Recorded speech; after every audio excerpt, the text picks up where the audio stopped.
All right, now we're going to get into the actual predictions for the card, and we're going to start off with a prelim in the UFC's bantamweight division between longtime UFC veteran and former bantamweight contender and Rafael Assunção, who comes into the fight with a record of 27 victories and 9 defeats, going up against Victor La Mangosta Henry, who comes into the fight with a record of 22 victories and 5 defeats, coming off of that very impressive potential fight of the year candidate in his UFC debut at UFC 270, I believe, with that decision victory over Raoni Barcelos. That was a fight where Victor Henry was like a 3-1 underdog, or plus 270, plus 290 underdog to Barcelos is like a more than 2-1 favorite.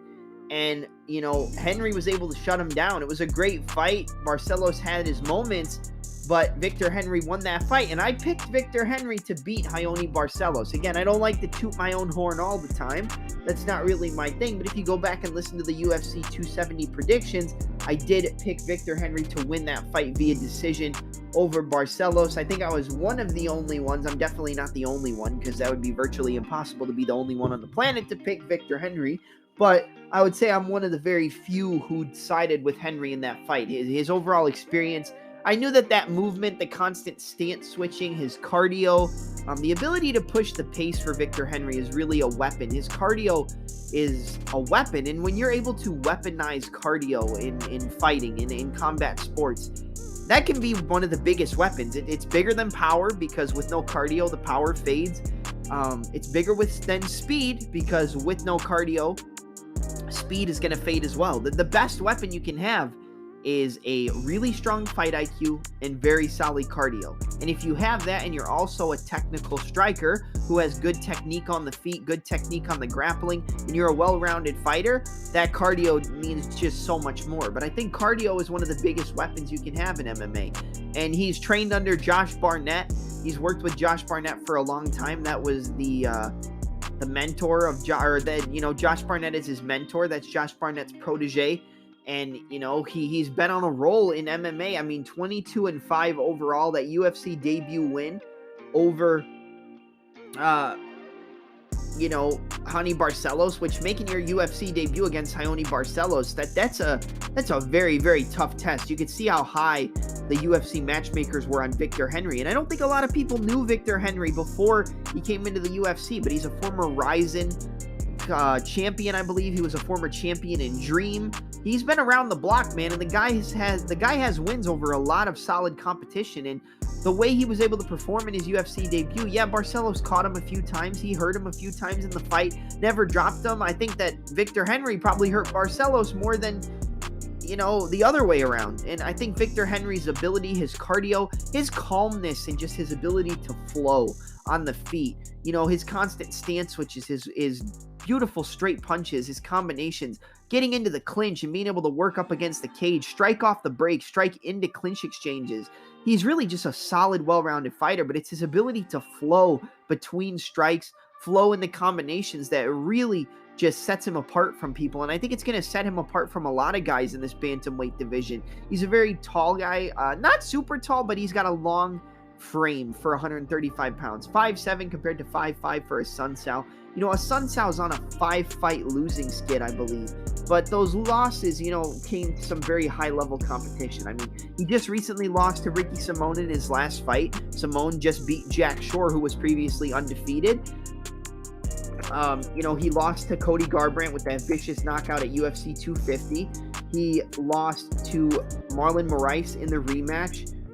He lost to TJ Dillashaw in the rematch after he beat Dillashaw. He beat Aljamain Sterling. The guy holds victories over TJ Dillashaw, Aljamain Sterling, and Magic Marlon Moraes in his UFC career. I mean, that just shows you how good and how talented Rafael Assunção is. But, again, like I said, 27-9 overall. Lost his last 4 fights. I said 5, I was wrong. His last win came over Rob Font at UFC 226. Then he lost to Marlon Moraes, Corey Sandhagen, Cody Garbrandt, and Ricky Simón. But he's got wins over Rob Font, Marlon Moraes, Aljamain Sterling, TJ Dillashaw, Pedro Munoz, Mike Easton. That's a name I don't think a lot of people bring up much anymore, but used to be one of the best in the UFC when that division first started coming around. I mean, he's got wins over former champions and high-level competition. A lot of those wins were able to come back and get a win back on him, but Assunção is a veteran. I just think that Victor Henry is going to be too much overall. I think the length, the reach, I think the cardio is really going to be a weapon, and we already talked about it. I think the cardio of Victor Henry with that long, rangy style of frame, you know, the 1-2s, the 1-2 switch stance, right hook, left straight, double jab, right hand, 1-2 lead high kick. He's very elusive with his head movement as well. I think Assunção is going to be kind of frozen coming into this fight. I think the best weapon for Assunção would be to grapple, but Victor Henry came up as a jiu-jitsu guy. He came up as a grappler, came up with Josh Barnett with the jiu-jitsu, the submission game, the control on the floor. We didn't get to see much of it at all against Raoni Barcelos because it was mainly a striking matchup. But even if Assunção gets the takedowns and is able to wrestle with Henry, I expect Victor Henry to be able to work off of his back, potentially lock up a submission. But I think if the fight stays on the feet, I think Victor Henry picks apart Assunção. I think this is probably going to be the last fight for Assunção in the UFC. You know, this would be his 5th loss in a row if he does come up on the losing end here. I think that he is a veteran. You have to be careful because sometimes when these veterans go on loss streaks, it's not like he's losing to bums. I mean, he's losing to guys like we said, Cody Garbrandt, Corey Sandhagen, Marlon Moraes. You know, he's losing to some of the best of the best. But you look at the fight after Assunção for Cody Garbrandt, the fight after Assunção for Marlon Moraes, and they really have had no success in their UFC careers even after beating him. So even though he did lose to a former champion, former contender, they didn't really have much success. And now Marlon Moraes is over in the PFL. So even though he's losing to some really high-level guys, they didn't have much success after they beat Assunção. So what does that really say about where Assunção stands in terms of the overall rankings? I think this is going to be the old guard passing the torch to the new guard. I expect Victor Henry to drown Assunção under the pressure, keep him at the end of his long, rangy strikes with the 1-2s, the switch stances, the high kicks, the teep kicks to the body, 1-2 switch stance, teep kick, 1-2 left hook, right low kick, lead teep to the body, 1-2 rear uppercut, right hook, straight left, constantly switching stances and eventually doing enough to get a TKO over Rafael Assunção. I think that it's potentially a possibility that it does get a finish. I could see it go into decision as well. But I'm gonna go with a 3rd round TKO for Victor La Mangosta Henry to get his 2nd victory in the UFC, go 2-0 with wins over Raoni Barcelos and Rafael Assunção via a 3rd round TKO. Just overall volume and just kind of crushing Assunção under the pressure. Now you look at the odds for the fight. Victor Henry is currently sitting at a -370, -390 favorite in some spots. That's absolutely insane to me. If I was going to line the fight, I would put Victor Henry at the highest at like a -220. I think anything over that is egregious. It's not right. Even though Assunção's on a 4-fight losing skid, he is losing to some of the best in the division.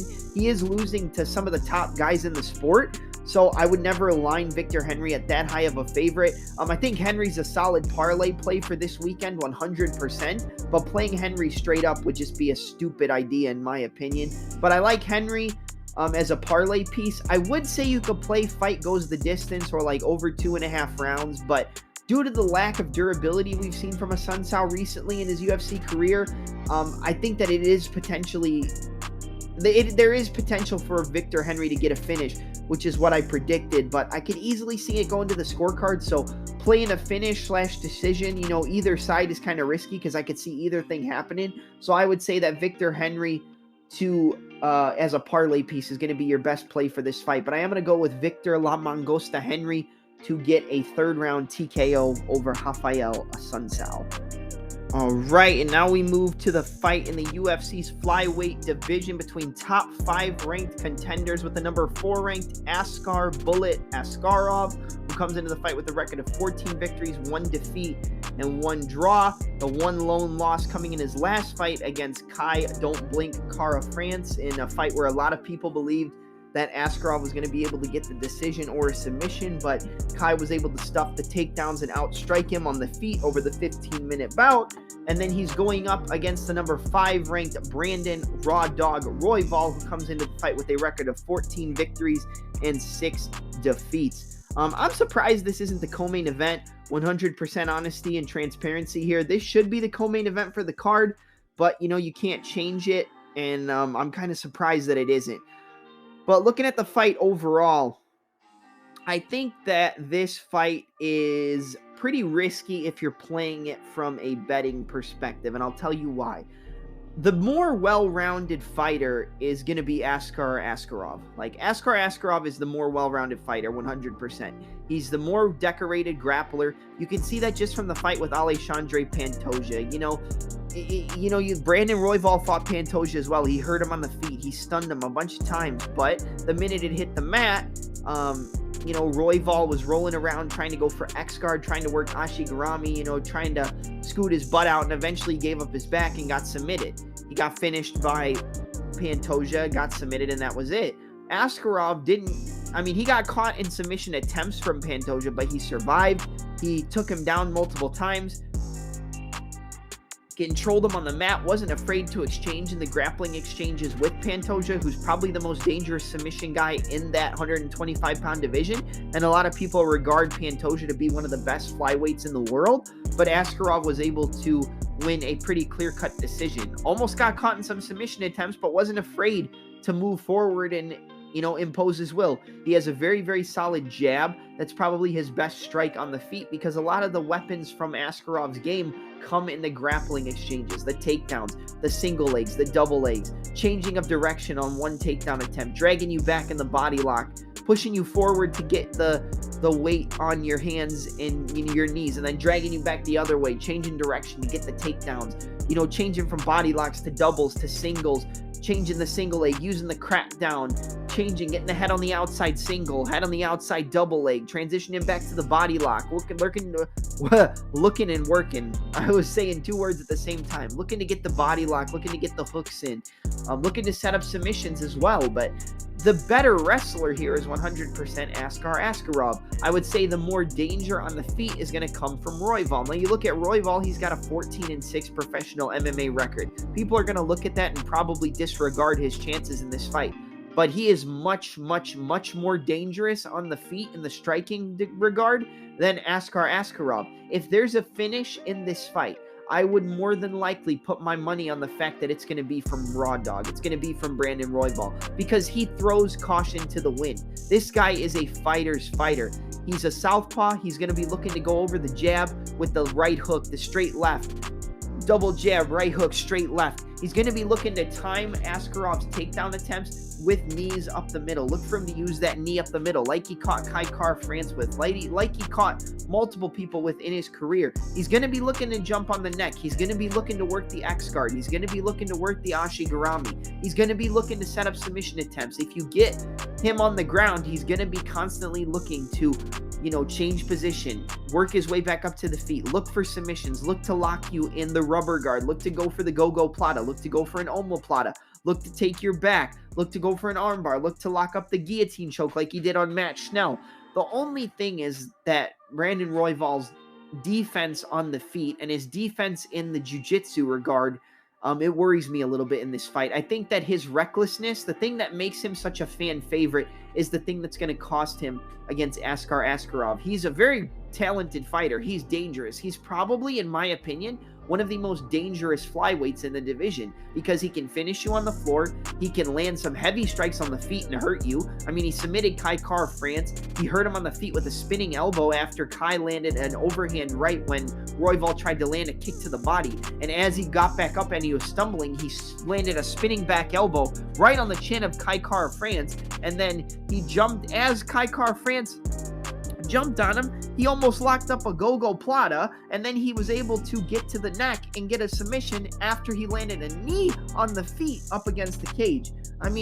He's a dangerous guy, and he's never out of the fight until he's out of the fight. In the fight against Matt Schnell, he got hurt, got dropped, got stumbled, and then eventually got out of a guillotine attempt from Matt Schnell, and then jumped on the neck of Matt Schnell and immediately got the tap with his own guillotine. That Armin guillotine, he switched it off to the palm-to-palm grip, the Gable grip style, not Gable grip, the Gable grip style of guillotine, and immediately got the tap. Like, if this guy gets a hold of Askar Askarov's neck, if it's a triangle, if it's a guillotine, if it's a rear naked choke, I think he could submit Askarov. And if there's a finish in this fight, I think it's going to come from Brandon Royval. But I also could see that Royval could potentially give up his own submission because he has been submitted before in his UFC career.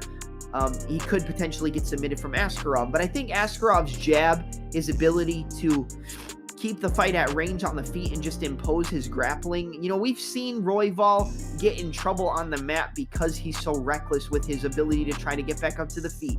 Like I said, working the scrambles. He scrambles so much on the floor, and the activity is really what puts him in more danger than he needs to be. He gives up his neck. He gives up his back. He gives up positions that he shouldn't give up. And if you're giving those up against a guy who just lost his first fight in his professional MMA career at 14-1 overall, I don't think Askarov's going to be able to, he's not going to allow you to give up those positions without making you pay for it. And I think his wrestling ability, his ability to control from the top, his ground and pound, just his overall control when it comes to the wrestling and grappling on the floor, I think it's going to stop a lot of the offense from Royval. I think it's going to just kind of negate the entire game of Royval. But on the feet, I think that Royval is live here for a finish. He's live to hurt Askarov. He's live to land a big shot and hurt him and stumble him and potentially rock him enough to grab his neck, or potentially hurt him with one of those knees as Askarov shoots a takedown, jump on his neck and finish him, or hurt him with a knee up the middle and then jump on his back. But my pick overall for the fight, I'm going to go with Askar Askarov. The thing that people don't understand is Askarov is almost completely deaf. And, you know, I know people are going to be there and, oh, how does he fight? How is he a fighter? You know, blah, blah, blah. Listen to me, guys. Do you know how much better technically and how much sharper you have to be to not only compete at the highest level of mixed martial arts in the proving ground, the premier organization in the world? Do you know how much better technically and how much sharper you have to be with your technique to be undefeated for 14 fights in your career? And then not only that, but to do it in the highest level organization in the world? It's unbelievable that he's able to do what he's able to do. But the thing is, you know, they always say when one of your senses is gone, your other senses are heightened. And I'm not saying that I know what it's like, and I'm not, you know, trying to make it about me or anything or make it about anybody else. But you have to understand, he has to be, Askarov I'm talking about, has to be so much better technically, so much sharper, because he can barely hear. He's almost completely deaf. And he's basically, there's no cornering. There's no corner advice. He has to develop a solid steel game plan going into a fight and just rely on himself 100% to get the job done. And he did it for 14 fights in a row.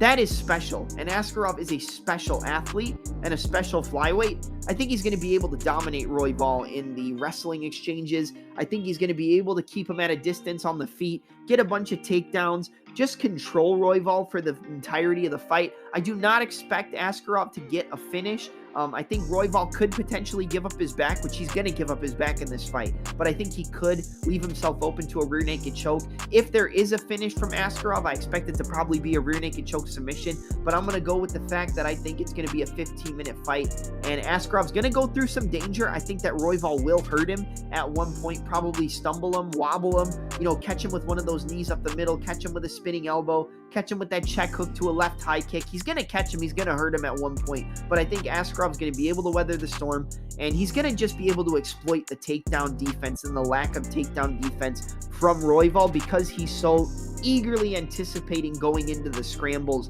and playing the jiu-jitsu game to try to negate the opponent or discourage them from shooting those takedowns. But while doing that, you give up takedown. He gives up takedowns very easy, and I think Askarov's going to have a field day when it comes to the takedown game and being able to out-wrestle and out-grapple Royval for the entirety of the fight. I mean, you look at takedown defense, Royval only has a 39% takedown defense rate. Askarov only has a 24% takedown accuracy, but he shoots takedown after takedown after takedown. It's constant pressure, constant wrestling, getting in your face, and I think he's going to suffocate Royval for the 15 minutes. So I'm going to go with Askarov to defeat Brandon Raw Dog Royval via a 29-27 unanimous decision. I think he'll get a 10-8 in there. He'll just dominate him when it hits the mat. I could potentially see a finish, but I'm going to go with a decision. I would like to see Royval get the upset here. I'm a big fan of Royval. He always comes to fight. His nickname is Raw Dog. He's got that dog in him for sure.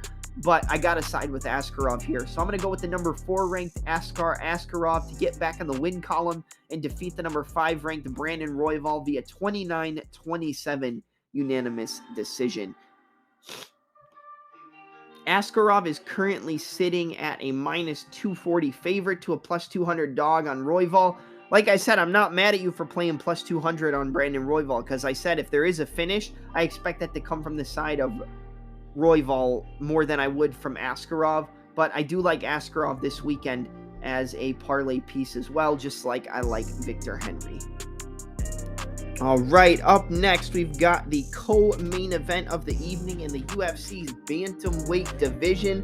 It's a battle between the former featherweight top contender, not a title challenger, but a very highly ranked featherweight for most of his career, in Killer Cub Swanson, making the cut to 135 for the first time, coming in with a record of 28 victories and 12 defeats, going up against the Factory X Muay Thai up-and-comer under coach Mark Montoya in Jonathan Dragon Martinez, who comes in with a record of 15 victories and 4 defeats. I'm going to be honest, this is an interesting fight. It's a fight that, honestly, I could see either guy winning. I think that the durability issues of Jonathan Martinez are something that you have to take into consideration here when making a prediction.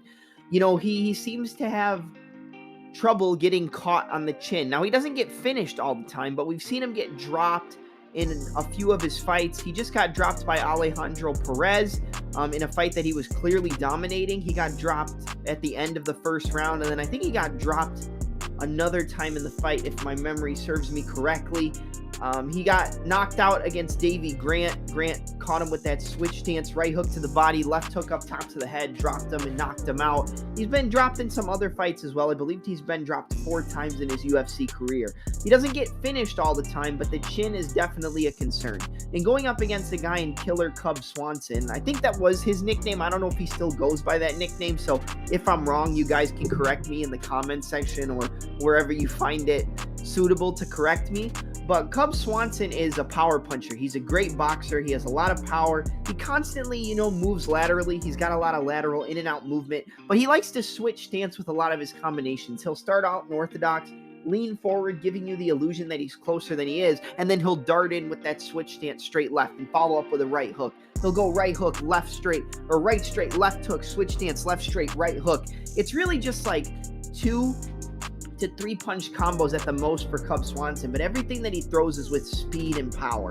And the speed and power is something that Jonathan Martinez is going to have to be careful about. I think if Martinez wants to win this fight, he's got to keep Cub Swanson at range. He's got to use his kicking game for the majority of the fight and try to cruise his way to a decision, because I do not expect Martinez to be able to get a finish over a veteran in Swanson. The only way I could see him finishing Cub is by working that left kick to the body when Cub is in orthodox. If he's in orthodox, I expect that rear left kick to the body to be money for Jonathan Martinez. The inside low kick from the southpaw stance, the left kick to the body. I expect him to throw teep kicks up the middle, jab, teep kick, left rear round kick to the body, inside and outside low kicks, attacking the leg, left body kick, right hook, left body kick. I think the body attacks are going to be a big weapon, and judging the fact that this is the first time Cub has made the cut to 135, he's about to be 39 years old. The guy is a veteran of the sport. He's probably at the tail end of his career, but that doesn't mean that I'm not a fan of Cub Swanson. That doesn't mean that I'm not, recognizing the skills that he possesses. And, he's older. The weight cut is not going to be easier for him to make. I'm actually surprised he's even doing this weight cut. So I expect the body to be a little bit more tender. We've seen him get hurt to the body by Giga Chikadze. That was probably the most relatable experience we could consider in this fight, and it was done with a left kick to the body from southpaw, or the Giga kick, so to speak. And I think that Martinez is going to look to work the body with the rear left body kick, the left kick to the body, the teep kicks, the round kicks, the inside and outside low kicks, the left high kicks. He's got a lot of speed and a lot of power in those kicks. And I think if it's boxing, then Cub Swanson knocks out Jonathan Martinez. Like, just going off of hand speed and power in the hands, Cub Swanson is the better boxer. Cub Swanson has the better power. You know, if somebody gets a knockout here, I would expect it to be the veteran in Swanson catching the chin of Martinez due to the fact that we know he has those durability issues. We know he can get caught on the chin, and we know that he has been dropped and he has been knocked out before. So I think that it definitely is possible that Swanson darts in with a straight left, a right hook, a 1-2 down the middle, and hurts him and knocks him out. You know, he got that knockout victory over Darren Elkins. He got that knockout victory over Daniel Pineda. He looked really good against Doo Ho Choi back at UFC 206 when a lot of people thought that Choi was going to run right through him. That was probably one of the best fights in UFC history. Doo Ho Choi versus Cub Swanson. You know, a lot of the times when he's expected to get ran through, sometimes it goes that way, like the fight with Renato Moicano where he got dropped by a jab and got submitted. The fight against Giga Chikadze where he got finished. There are fights where he does lose to these young up-and-comers, but sometimes he shuts them down, and he shuts them down emphatically, like the Daniel Pineda one, where he's not a young up-and-comer, but he was up-and-coming in the UFC at the time when they fought. You know, like the Doo Ho Choi fight, like the Crone Gracie fight. He does shut some of these guys down still. He still has speed. He still has explosiveness. He still has quick hands. His evasiveness with his head movement, hands down low style. The hands low style makes it harder for the opponents to see the shots coming, which makes them more susceptible to getting hit by these counters, getting hit by these straight shots, and getting hit by these combinations. And Martinez's lack of defense and the problems he has when people close that range and get in the pocket with his chin in the air, he can get hit, can get hurt by Cub Swanson. I think Swanson definitely can get a knockout here due to the durability issues and the power that he possesses. But I think Martinez just keeping it at a distance, fighting from southpaw, using that left body kick, the teep kicks, the inside and outside low kicks, using the jab, using the check left hook to get the outside foot, and constantly just using his kicking game to cruise his way to a decision, and working the body due to the fact that this is Cub's first time at 35. I think he's going to be looking to suck that energy out really quick early in the fight. The left kick to the body, the rear round kick, the teep kick like we already mentioned. I think the body attacks is going to be heavy. Early, heavy, and often throughout the fight for Jonathan Martinez. I think he's going to work the body, go up top with the left kick to the head. And I think Martinez is going to cruise his way to a decision, but he will have some adversity in this fight. I think Cub will catch him at one point, but I think Martinez will be able to survive, and then he'll cruise his way to a decision. I think the cardio for Swanson will fade off in the second half of the second round and into the third, and I expect Dragon to get a I'll say split decision. I think it's going to be a close fight. You know what? No, I'll go unanimous. I think it'll be unanimous decision, but Cub will get one round. So I'm going to go with a 29-28 unanimous decision for Jonathan Dragon Martinez over the veteran in Cub Swanson. Like, I'd like to see Swanson get the win, but I think the speed and the kicking ability of Jonathan Martinez, the speed with the kicking variety, and his ability to point fight throughout the entirety of the fight, I think that's going to give Swanson a lot of trouble. And the fact that this is his first time at 35, I just have too many questions than I have answers, and I have too much, I wouldn't say doubt, but just too much uncertainty to ride with the veteran here. But like I said, if anybody gets a finish, I would probably go with Swanson. But I'm going to go with Jonathan Dragon Martinez to defeat Killer Cub Swanson via 29-28 unanimous decision in the co-main event. You look at the odds for the fight, you've got Cub Swanson as a plus 175 dog to a minus 205. Some places minus 225 favor for Jonathan Martinez. I think that's a little crazy. The highest I would price Martinez at is like a minus 170, minus 180, and comeback on Swanson would be like plus 150. I wouldn't really price it any higher than that. They're getting a little crazy with the way that they line these fights now. A lot of minus 300, minus 270, minus 350 favorites in fights that should be a lot closer, but you feel like the favorite's going to win, so it really taxes your ability to make money if you're not trying to parlay multiple fights together. I feel like the bookies have gotten smarter, but they're almost overpricing these favorites with the, hope that you don't make any money. But yeah, the lines have been crazy lately. I don't think that Martinez should be a 2-1 favorite. I think at the most you put Martinez, like I said, minus 140, minus 150, maybe to a plus 120, plus 130 for Cub Swanson. Like, I maybe minus 170 at the most. That's the most I would see you being able to place Martinez at. But anything over that is just, it's not right in my opinion. And especially with the experience level that Swanson has, I just don't see it. But I am going to side with the favorite in Martinez to get the nod on the scorecards here. All right, and now we get to the main event of the evening in the women's flyweight division. You have a battle between, what is the ranking? Since apparently it's not shown here, between the number 5 ranked flyweight in Alexa Grasso and the number 6 ranked Viviane Araujo.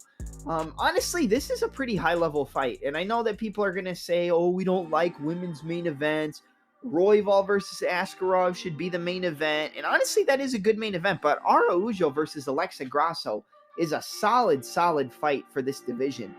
Grasso, I feel like, is a girl who's been heavily doubted throughout her mixed martial arts career. She's had glimpses of very solid performances. She had that first round submission victory over Joanne Wood, and then she's lost some fights. You know, she got out-wrestled by Carla Esparza, but she's the current UFC strawweight champion.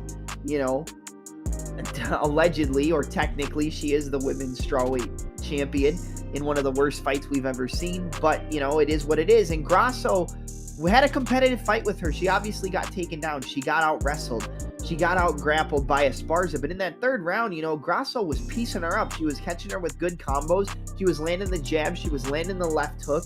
She was landing the right hand behind it. And she was piecing her up with her boxing combination. She looked very solid. Grasso has very good footwork, good lateral movement, good ability to circle off the cage and move laterally, move in and out. She's got good grappling as well, like we saw in the fight against Joanne Wood. You know, and Viviane Araujo, you know, I don't know too much about her, and I didn't know too much about her going into this fight. But one thing I can say is that this girl is powerful, she's explosive, and she's technical. The only thing that has, you know, kind of been the invisibility cloak or the, you know, erasing the aura of invincibility for Araujo is her cardio. You know, the longer the fights go, you know, when it gets into that midway point of the second round, when it gets into the third, if she's not able to impose her will and put that power on you early and put that power on you often, she will fade, and that's usually what causes her to lose these fights. She'll start out strong, she'll start out very solid, but then the longer the fight goes, she'll eventually fade.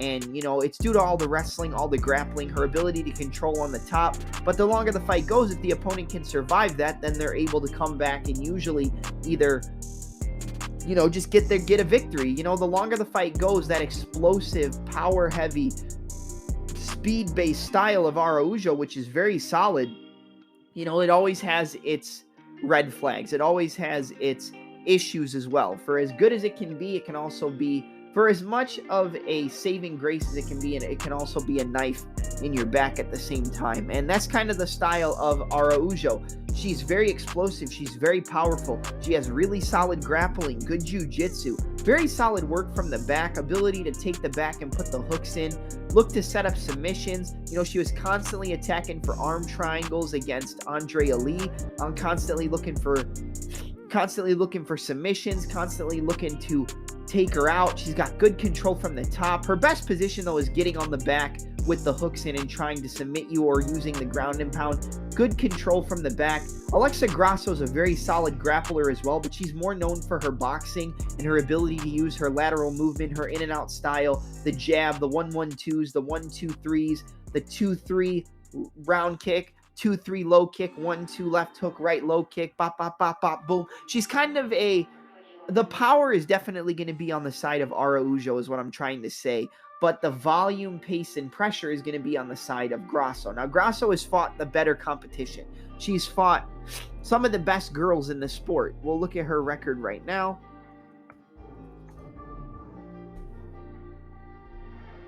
If I can pull it up. Let's see. It's not even letting me pull it up. Oh, here we go. Okay, so she's 14-3 overall.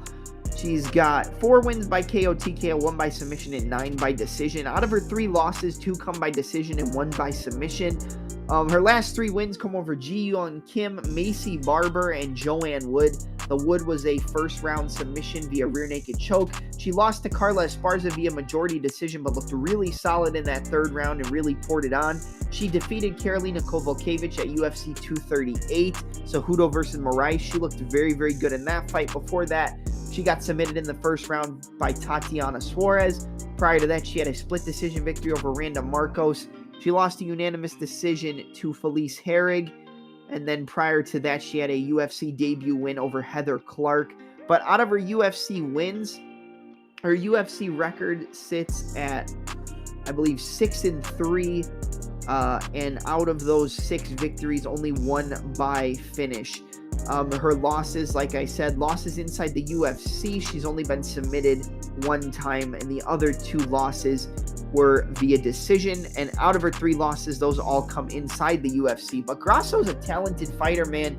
She's very well-rounded. She's got good scrambling ability on the floor. Even if you take her down, she's going to be looking to reverse position. She's going to be looking to shrimp her hips. She's going to be looking to buck her hips and turn into the opponent. She's going to be looking to use your momentum against you and wind up in an advantageous position. She doesn't like to settle for any positions, even if it's her at the disadvantage in the grappling. She still tries to work her way to dominant positions. Even in the fight against Carla Esparza, it was scramble after scramble after scramble. Even when she got taken down, she tried to reverse to the top position. A few times she was successful with it. And on the feet, she's got power in her hands, but it's not knockout power. But over a 25-minute fight against a girl in Araujo who is going to gas the longer the fight goes on, in the 3rd, in the 4th, in the 5th, that power can lead to a late finish for Grasso. Now, Araujo's going to have the power advantage. She's going to have that one-hitter quitter power over Alexa Grasso. Like, if she hits Grasso with good combinations, if she lands one of those 1-2s, if she lands a power shot on Grasso,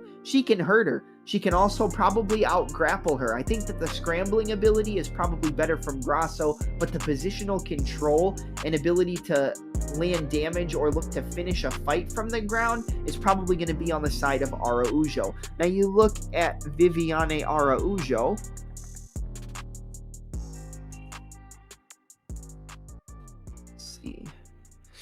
Viviane Vivi Araujo. She's 11-3 overall, 3 wins by KO TKO, 4 by submission, and 4 by decision. And out of her 3 losses, 2 come by decision and 1 by KO TKO. She just beat Andrea Lee via unanimous decision. That was a good showing for her after she got after she got hurt badly in that 1st round with that straight shot and then the head kick as she tried to work her way back up to the feet. But she survived and was able to come back and be really gritty in that fight after a really, really wild 1st round. Prior to that, she lost a decision to Caitlin Chookagian, but in that fight, a lot of people believed that Chookagian actually tapped to the guillotine choke that Araujo had her in, and it was kind of like a phantom tap style. But, even in a loss to Chookagian, Araujo looked great. Her grappling, her top control, her ability to get the full mount, take the back, work from the top position. She is dominant when it hits the mat. And Grasso's good on the mat as well. Grasso's probably the better scrambler, like I said. But Araujo's probably going to be the one who has more finishing upside when the fight does hit the mat. She's got a victory via unanimous decision over Roxanne Modafferi, a unanimous decision victory over Montana De La Rosa. She lost via decision to Jessica Ai. That is a little, that's a little questionable, just because Jessica Ai is kind of like, at a time she was one of the best, but, she's really just kind of fell off. She beat Alexis Davis via unanimous decision. She beat Talita Bernardo via knockout in the 3rd round as well, and that's just off the UFC. So in the UFC, she holds a record of 5-2 overall. So she's done pretty well for herself in the UFC, has Vivi. But when it comes to the fight, like I said, I think the power is definitely on the side of Araujo. I think the volume, the pace, the cardio, and the pressure is all going to be on the side of Alexa Grasso. And I think the grappling is going to be on the side of Araujo in terms of danger, in terms of control, in terms of dominance when it comes to being in the mount, being in the back mount with the hooks in, being in side control, looking to lock up submission. She's going to threaten with submissions, but I think Grasso's scrambling ability and her activity herself with submission attempts and her overall activity is going to be a little bit harder. It's going to make it harder for Araujo to really get some dominant finishing upside when it gets to the ground. But if there is a finish on the mat, I would probably side with Araujo, being able to potentially lock up a submission on Grasso. But when it comes to an overall pick, I think the overall volume, the jab of Alexa Grasso, I think the jab of Grasso is going to give Viviane Araujo a lot of trouble. I think her ability to not wind up on everything that she throws and kind of just pity pat her way to landing multiple combinations and working her striking with her wrestling and vice versa. You know, the ability to not throw everything that she has into every shot is going to be what carries her to dominate when it gets into the third, fourth, and the fifth. And I do worry about Araujo's cardio because she comes out like a house of fire. She is technical. She is sharp with her striking, but a lot of the time she throws heavy power in everything that she throws. That's going to be worrisome for Grasso early in the fight because if she does get caught, there is that possibility that she hurts Grasso and hurts her enough to potentially get into the attempt of a submission and finish her, or finish her with some ground and pound. She's got power, man, and she can crack. Araujo is going to be a live dog early in the fight. But the longer the fight goes into the third, fourth, and fifth, it all goes to the side of Alexa Grasso. Her cardio, her boxing combinations, her ability to push the pace, her ability to constantly get in the face of the opponent and land combinations, use the wrestling, use the jiu-jitsu that we saw her showcase in the fight against Carla Esparza. That fight against Carla Esparza really showed me a lot. The fight against Karolina Kowalkiewicz was extremely impressive where she outstruck her. Her lateral movement, her footwork, her ability to move in and out. She's a very elusive fighter, and she has a traditional high guard, and she's very good defensively. I think she's better defensively than Araujo, but Araujo is a little bit faster and has more explosiveness. So it's more defensive responsibility, crispness, and fight IQ in terms of lateral movement and footwork going up against explosiveness, power, and a superior jiu-jitsu and mat game. And when it comes to making a prediction for the fight, I'm going to side with Grasso. I just can't overlook the cardio flaws when it comes to having a style like Araujo has. She's going to tire out in the second, in the third, or she's going to tire out at the end of the second, in the third round, in the fourth, in the fifth. And I don't think she's going to be able to make it. Well, actually not. It's a women's fight, so I could see it going to decision. I could also see a late finish for Grasso in the fourth or the fifth round because Araujo might get so gassed the longer the fight goes.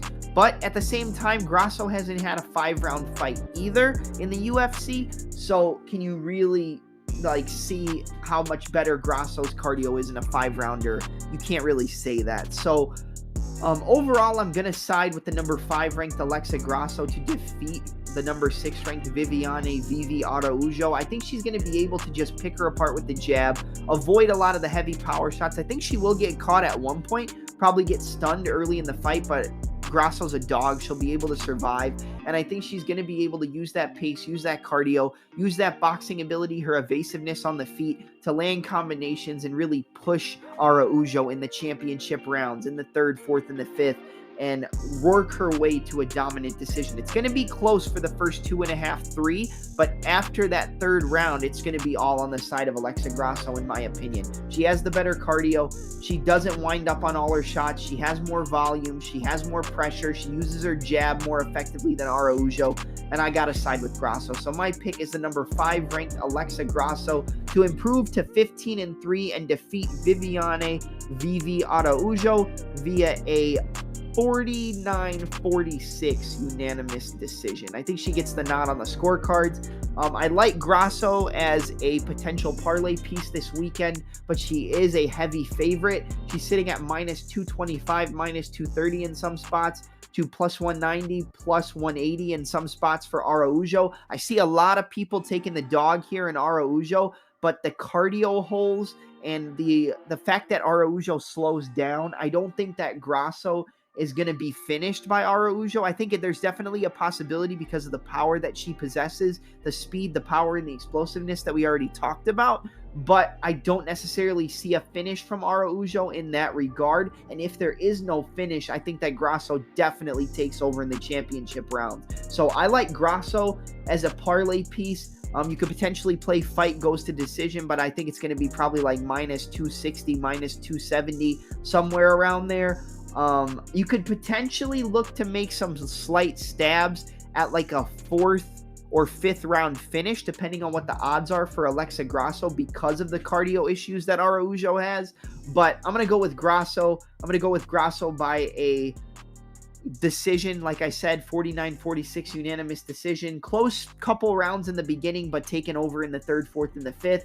And I like Grasso as a parlay piece for this card. I hope you guys enjoyed these predictions. I hope you guys enjoyed the UFC Vegas 62 breakdown, preview, betting tips, and everything in between. I'm your host, Double M, and I'm out. Have a good night and enjoy the fights this weekend.